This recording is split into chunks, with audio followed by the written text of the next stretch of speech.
श्री हनुमान जी रात में लंका में प्रवेश किए और क्या देखा कि लंका के भीतर लोग व्यस्त थे। रात में सब लोग व्यस्त थे।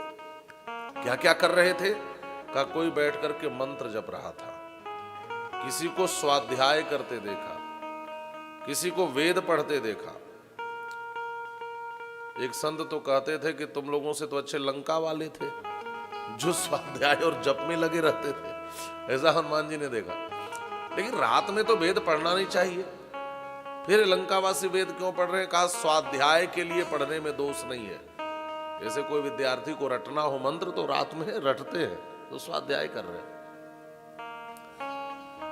स्वाध्याय निरतांश चैव यातुधानान ददर्शः, और फिर स रावणांतः पुरमाविवेश।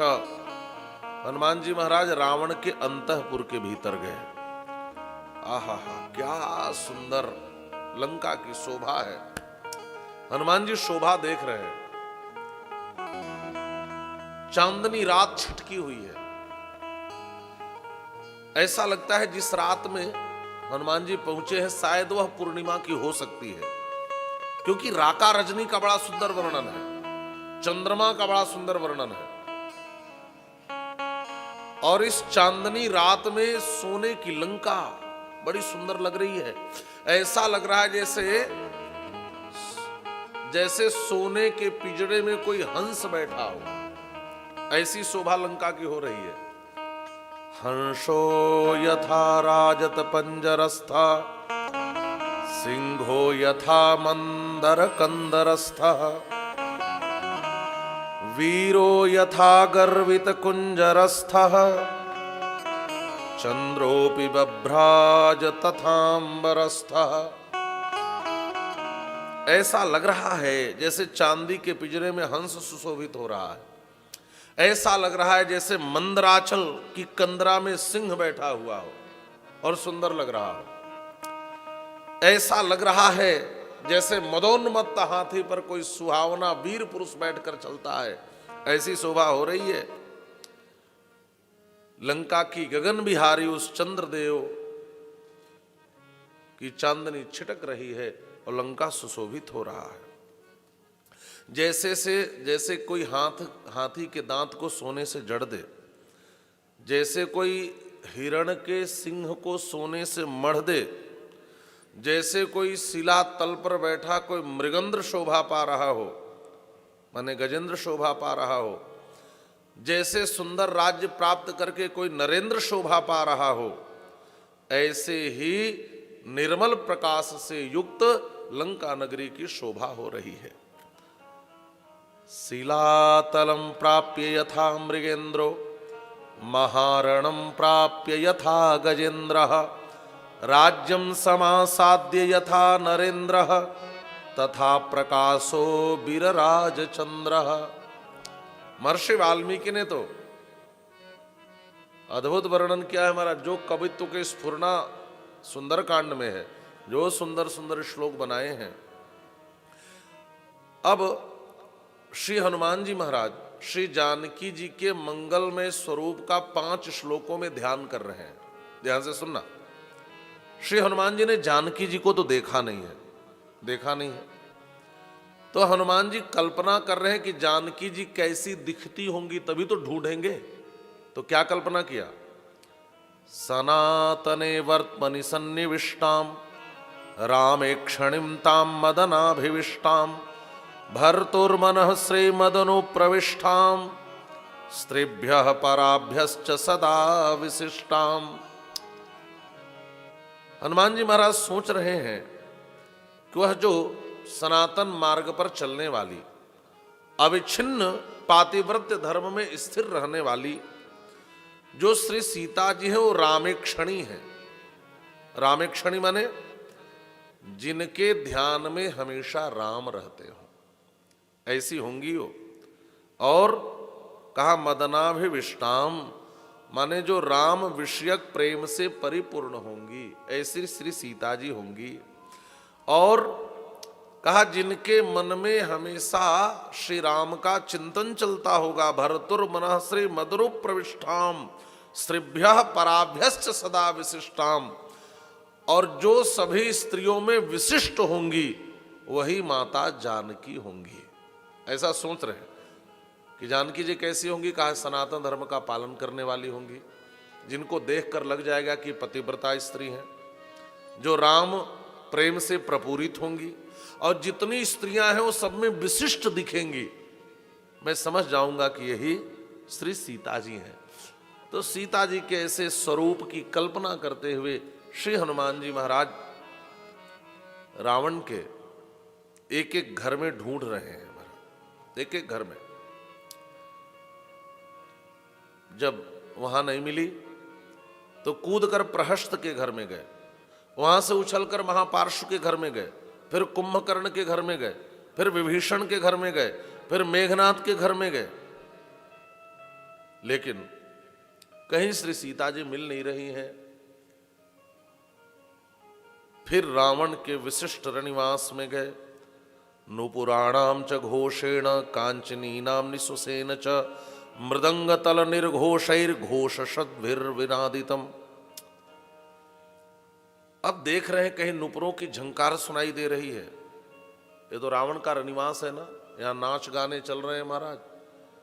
कहीं नूपुर की ध्वनि, कहीं मेखलाओं की खनखनाहट, कहीं मृदंगों का ताल, कहीं तालियों की मधुर ध्वनि, कहीं सुंदर सुवाद्य वीणा आदि के सुंदर सुंदर झंकृत होते हुए तार की ध्वनि। ये सब श्री हनुमान जी महाराज देख रहे हैं छिप करके पूरी लंका को। फिर सोच रहे हैं श्री जानकी जी श्री राम के वियोग में बहुत दुखी होंगे। फिर हनुमान जी ने क्या देखा? रावण के रनिवास में बहुत सारी स्त्रियां अपहरण करके ला करके रखी गई हैं।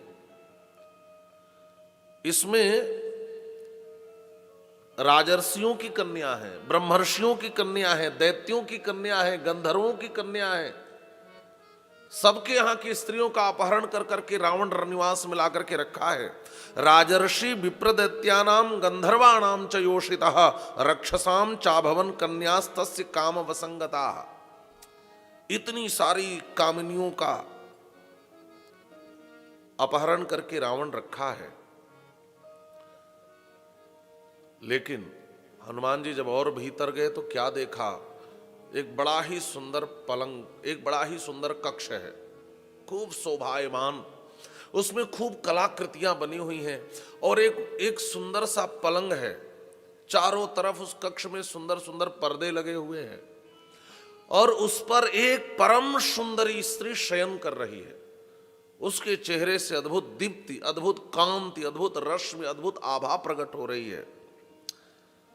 तासाम एकांत विन्यस्ते शयानाम शयने शुभे ददर्श रूप संपन्नाम अथताम सकपि स्त्रियम। और क्या देखा? मुक्तामणि समायुक्तैर्भूषणैः सुभूषिताम विभूषयन्तीमिवश्च स्वश्रिया भवनोत्तमम। वह स्त्री सुंदर सुंदर मुक्तामणि से जटित अलंकारों से अलंकृता है। उसकी शोभा से पूरा भवन सुशोभित हो रहा है। हनुमान जी ने जब इस परम सुंदरी को देखा तो हनुमान जी को लगा कि यह जरूर मेरी मां जानकी ही है, और इतने खुश हो गए कि ओ देखो मैंने तो मां जानकी को ढूंढ लिया। और श्री हनुमान जी महाराज खुशी मनाने लगे। क्या करने लगे? अच्छा, बंदर को खुशी मनाते आपने देखा है? बंदर कैसे खुश होते हैं आपने देखा है? अरे बंदर पहले थोड़ा सा नाचते हैं महाराज, फिर कोई खंभा हो तो उस पर चढ़ करके उसको खूब हिलाते हैं, और जब कोई बंदर कोई खंभा को खूब हिलाए तो समझना है खूब खुश है। तो हनुमान जी ने क्या किया?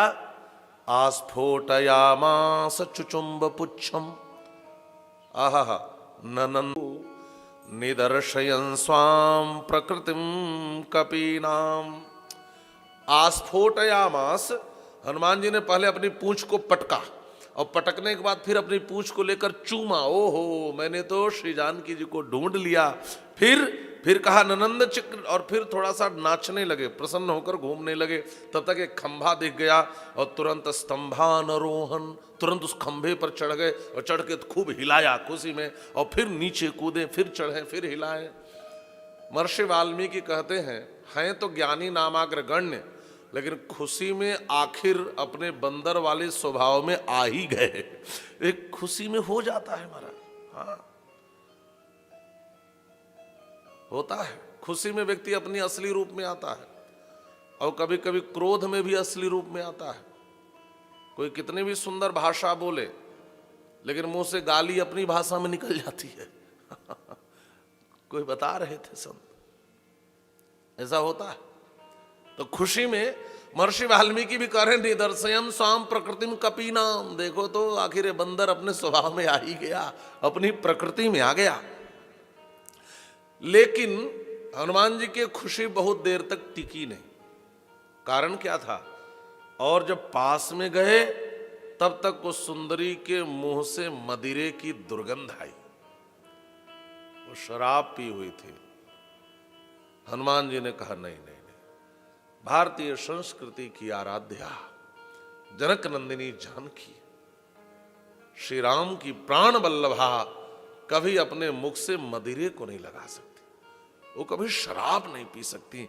न रामेण वियुक्ता सा स्वप्तुम अर्हिति भामिनी, और न भोक्तुम नाप्य लंकरतुम न पानम उपसेवितम।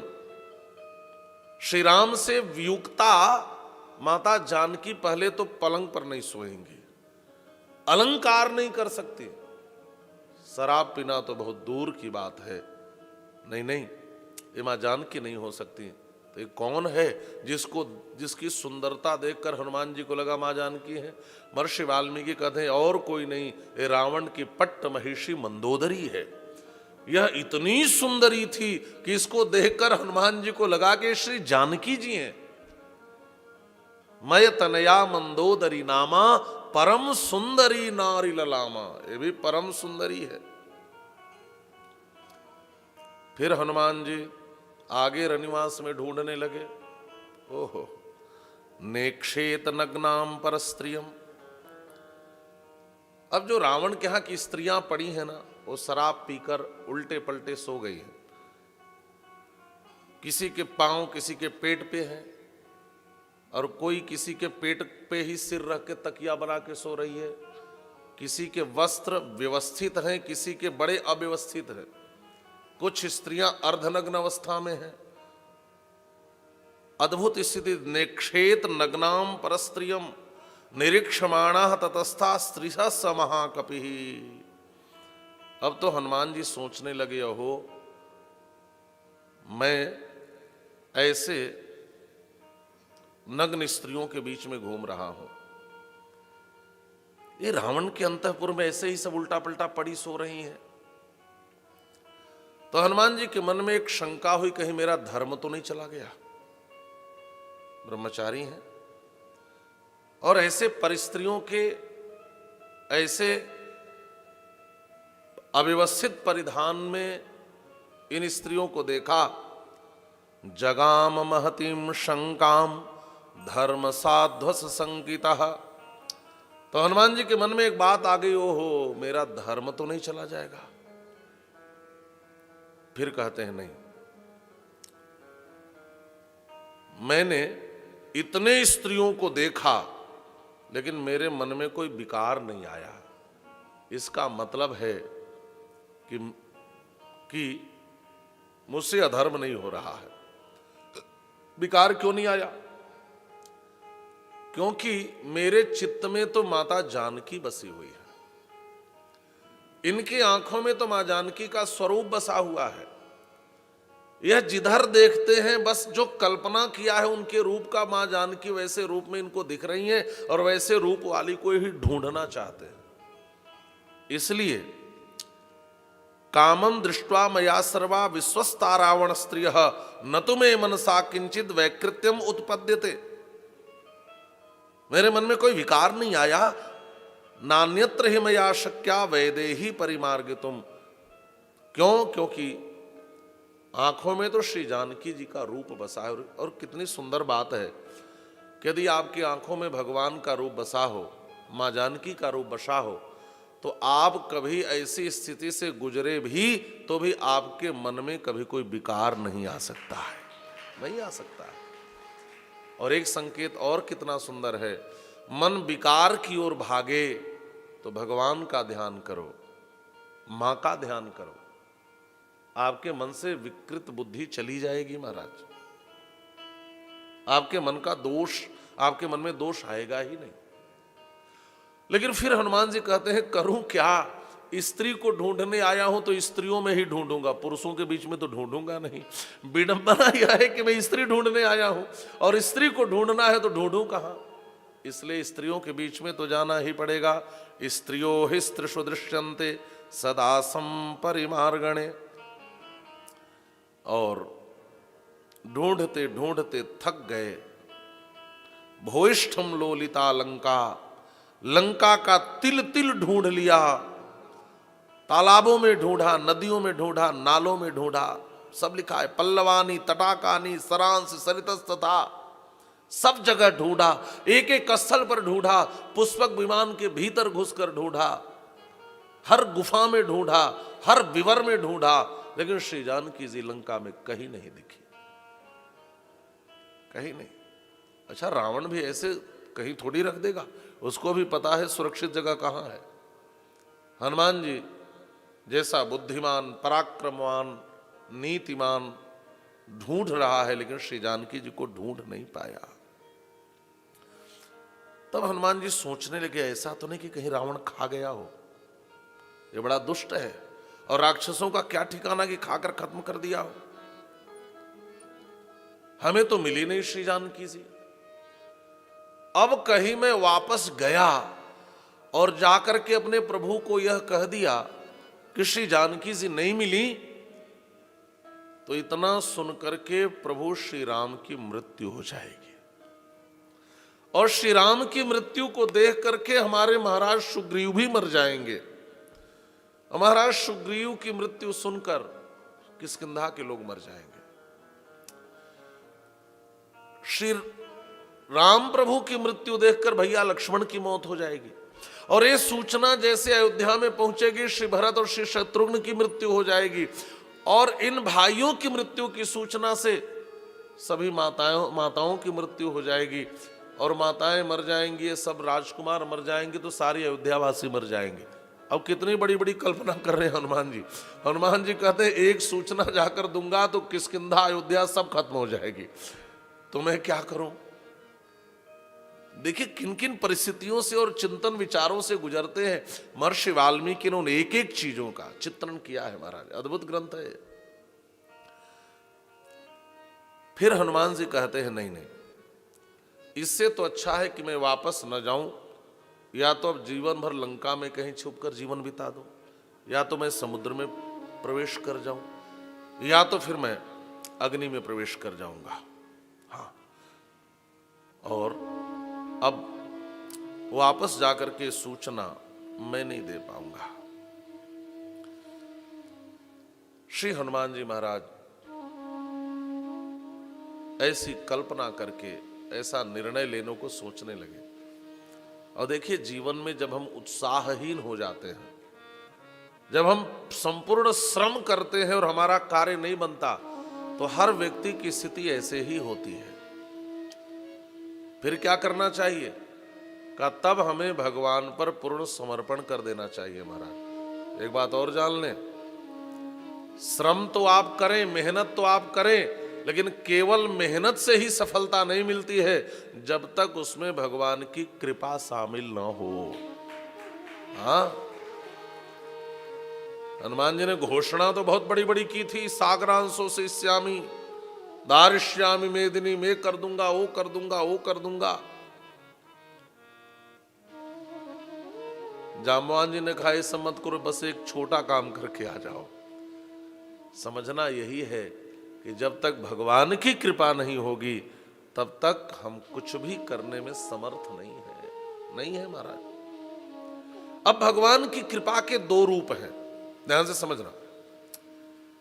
भगवान की हमारे ऊपर कृपा हुई है हम कैसे समझें? कहा यदि हमारे जीवन में कोई संत मिल जाए तो समझ लेना यह संत नहीं है, ये भगवान की कृपा ही इस रूप में हमारे जीवन में आई है। तो श्री रामचरितमानस में संत विभीषण का दर्शन हुआ महाराज, और श्री रामचरितमानस का प्रसंग है। देखा हनुमान जी ने, आइए एक पंक्ति देख ही लेते हैं। राम राम की ध्वनि सुनाई दी, राम जी हनुमान जी समझ गए यहां कोई सज्जन रहता है।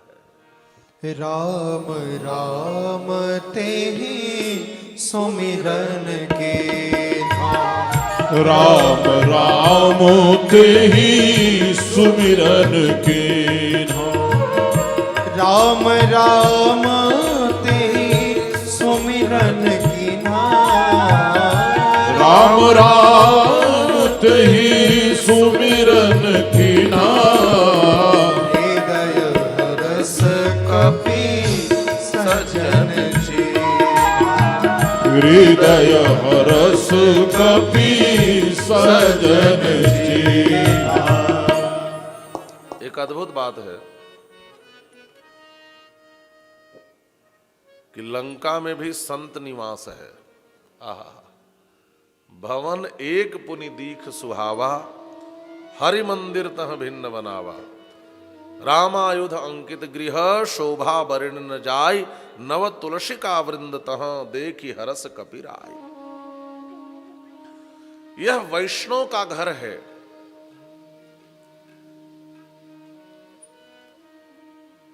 इसकी पहचान क्या है? का आपका घर भी वैष्णव का घर है, इसकी पहचान क्या है? का वैष्णव के घर की पहचान है उसके घर में तुलसी के पौधे लगे होंगे, उसके द्वार पर भगवान के आयुध के चिन्ह बने होंगे। ये पहचान है भक्त और वैष्णव के घर का, संत के घर का। संत के किसी आश्रम में जाओ तो ये सब चीजें दिख जाएंगी। महाराज भगवान के आयुध के चिन्ह, आप जाते होंगे ना घर में तो लोग शंख चक्र तिलक लगा करके रखते हैं, धनुष तीर तिलक का चिन्ह आपको मिलेगा। और ऐसा ही है विभीषण जी के भी घर पर। और कल हम लोग रात में बैठे थे, हमारे राकेश जी भी बैठे थे, सब लोग, तो यही चर्चा चल रही थी कि आजकल घर में जाओ तो क्या मिलता है, कुत्ते से सावधान है ना। वैष्णव के घर की पहचान यही है कि द्वार पर जाओ तो भगवान से जुड़े चिन्ह मिलेंगे, और दूसरे घर जाओ तो कुत्ते से सावधान। और राकेश एक बड़ी सुंदर बात बता रहे थे कि एक जगह कुत्ते से सावधान लिखा था और उसमें कुत्ता ही नहीं था। किसी ने कहा भाई साहब बोर्ड हटा दो, आने वाला किसी को समझ सकता है। कभी कभी ऐसी स्थितियां हो जाती हैं। अब याद आ गया तो मैं एक घटना भी सुनाऊंगा। एक व्यक्ति ने संतों को अपने यहां भोजन पर बुलाया और संत गए भोजन पे।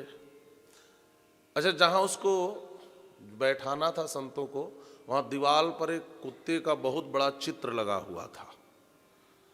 संत पहले नहीं समझे, पहले तो समझे कि शायद एनिमल लवर्स होगा, होते ही हैं लोग आजकल एनिमल लवर्स, जानवरों से प्रेम करने वाले। बहुत बड़ा चिन्ह लगा था। उसके बाद उसने जहां भोजन कराया उस भोजन कक्ष में भी कुत्ते का एक फोटो लगा था। फिर भी लोग समझे कि चलो आजकल लोग फोटो वोटो लगाते रहते हैं, भोजन वोजन किए। अच्छा, फिर बैठका में ले गया, वहां पर सबको चादर उड़ा करके विदाई कर रहा था तिलक लगाकर। तो टेबल पर एक ऐसा फोटो रखा था, उधर से भी कुत्ता दिख रहा था, इधर से भी दिख रहा था, उसी कुत्ते का फोटो।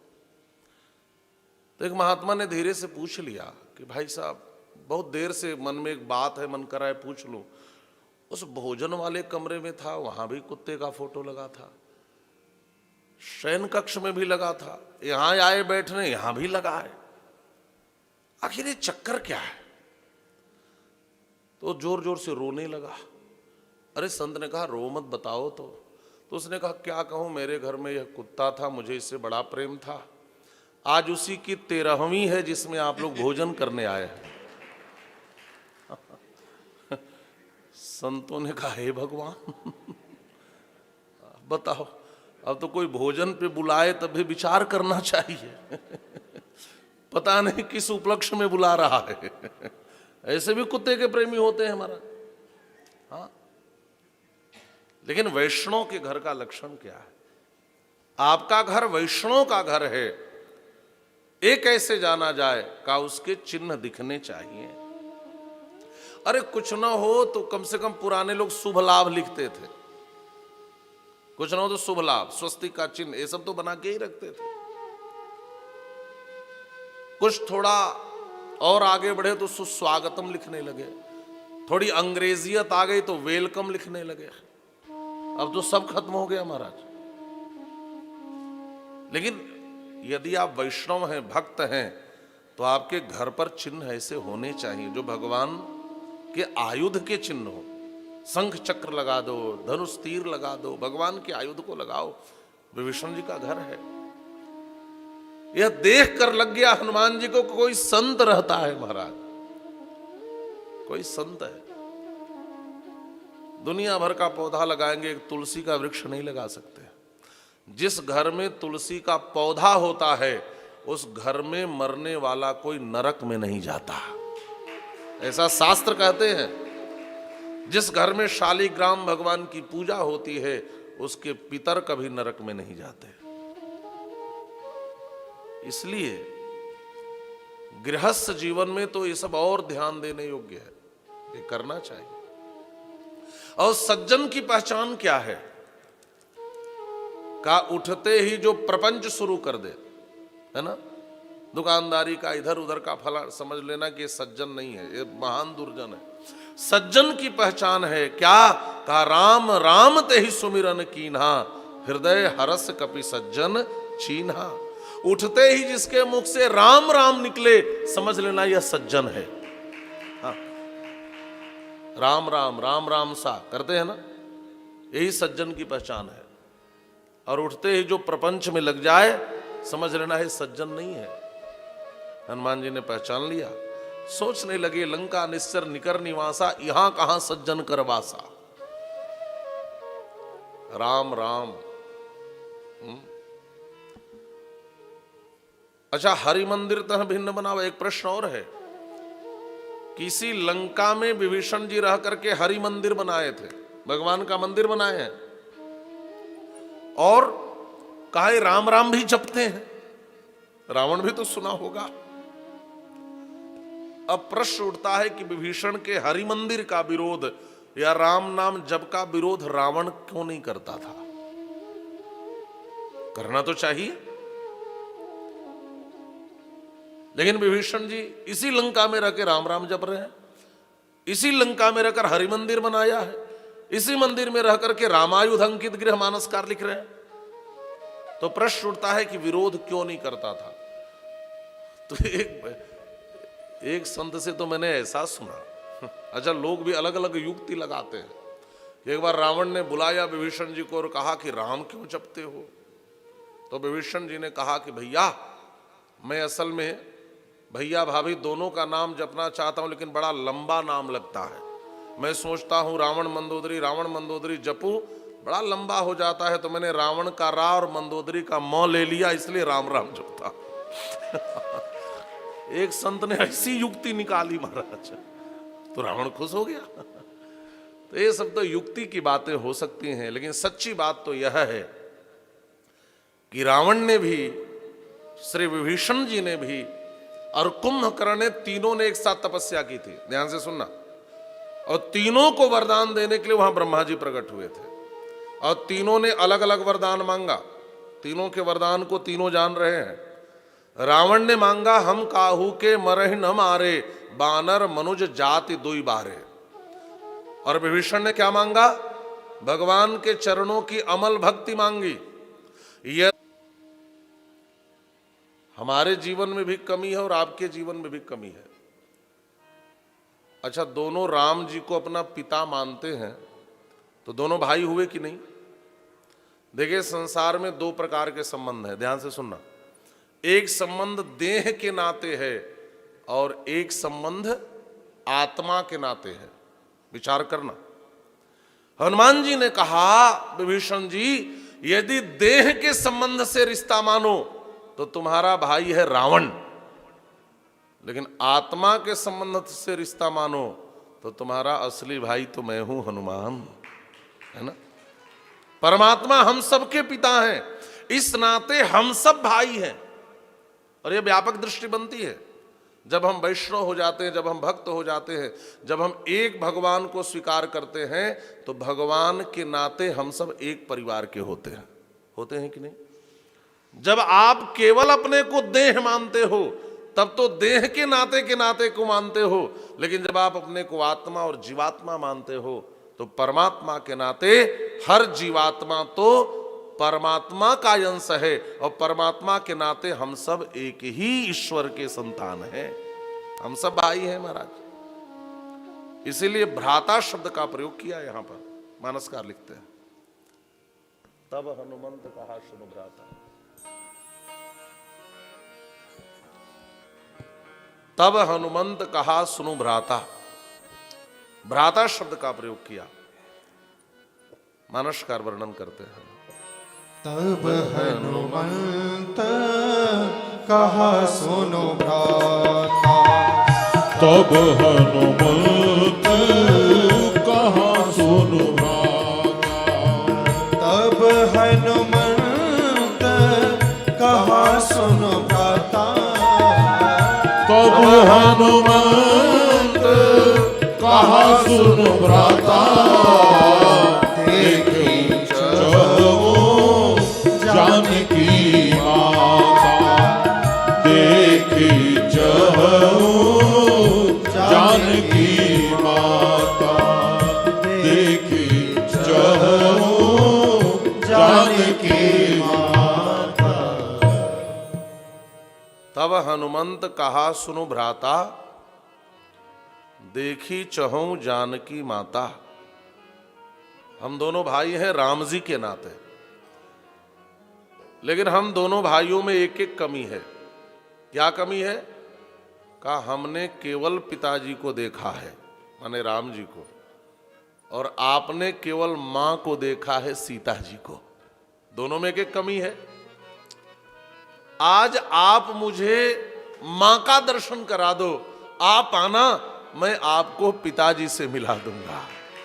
अधूरे हम दोनों हैं, कुछ तुम भी अधूरे हो, कुछ हम भी अधूरे हैं। कैसे? दो पंक्ति में, कुछ तुम भी अधूरे, कुछ हम भी अधूरे, तनिक हम भी अधूरे, तनिक तुम भी अधूरे, तनिक हम हो अधूरे, तनिक तुम हो अधूरे, हम भी अधूरे, तनिक तुम हो अधूरे।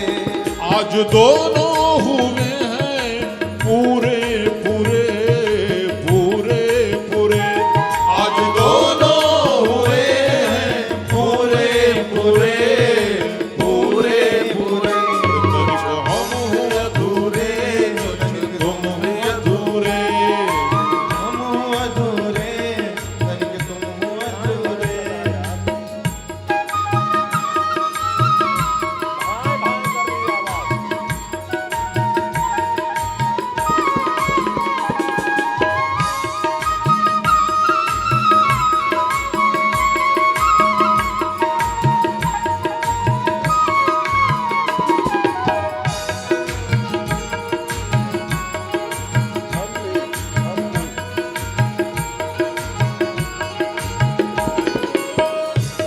बिना माता के हमारे हमारे नैन तरस रहे, बिना माता के हमारे नैन तरस रहे, बिना माता के हमारे नैन तरस रहे, बिना पिता के तुम्हारे नैन बरस रहे, बिना पिता के तुम्हारे नैन बरस रहे। आज दोनों हुए हैं पूरे पूरे, आज दोनों हुए हैं पूरे पूरे, पूरे पूरे दोनों पूरे पूरे,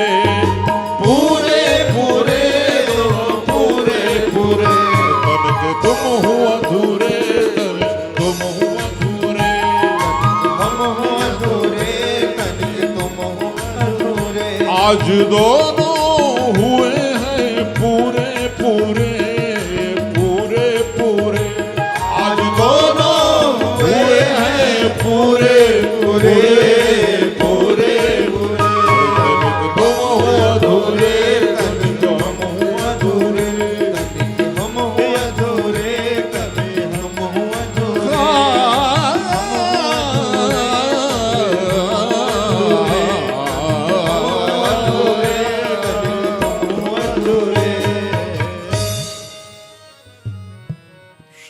श्री राम, कुछ तुम भी अधूरे कुछ हम भी अधूरे, और आप दोनों मिल जाएं तो तब होंगे हम पूरे पूरे। एक कमी मेरे जीवन में है और एक कमी आपके भी जीवन में है। आपने केवल मां को देखा है, हमने केवल पिता को देखा है। आप मुझे मां से मिला दो, मैं आपको पिता से मिला दूंगा। और जुगुत विभीषण सकल सुनाई, चले पवन सुत विदा कराई।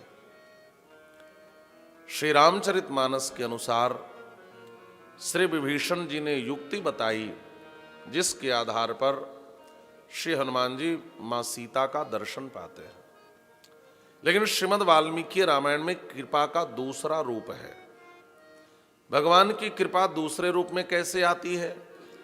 का हमारी बुद्धि में ही भगवत कृपा की आह्लादमयी किरणें प्रकट हो जाती हैं और हमारी बुद्धि सही राह पकड़ लेती है। श्री हनुमान जी के मन में एक बात आई कि मैंने पूरी लंका तो ढूंढ ली, लेकिन मैंने इस अशोक वनिका में नहीं ढूंढा। अशोक वनिका चापी महतीयम महाद्रुमा इमाम अधिगमिष्यामि नहीयम विचितामया। मुझे उस अशोक वाटिका में चलना चाहिए।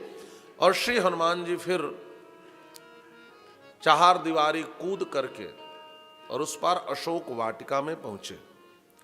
और अशोक वाटिका में पहुंच करके मंगलाचरण किया। आहा, अपने आराध्य श्री रघुनाथ के श्री चरणों में भावमयी कुसुमांजलि अर्पित कर रहे हैं। नमोस्तु रामाय सलक्ष्मणाय देव्यै च तस्यै जनकात्मजायै। नमोस्तु रुद्रेन्द्रयमानिलेभ्यो नमोस्तु चंद्रार्कमरुद्गणेभ्यः। हे प्राणी मात्र के हृदय में रमण करने वाले रघुनंदन रामचंद्र, आपके मंगलमय श्री चरणार विंदों में मैं नमन कर रहा हूं। हे भगवत कैंकर लक्ष्मी से संपन्न लक्ष्मण कुमार, आपके युगल पादार विंदों में मैं नमन कर रहा हूं। हे भगवती भास्वती करुणामयी देवी, हे जनक नंदिनी, आपके श्री चरणों में मैं वंदन कर रहा हूं। हे रुद्र, हे यम, हे वायु, हे चंद्रमा, हे अग्नि, हे मरुदगणों, मैं आपको बारंबार प्रणाम कर रहा हूं। नमोस्तु चंद्राग्नि मरुद्गणेभ्यः।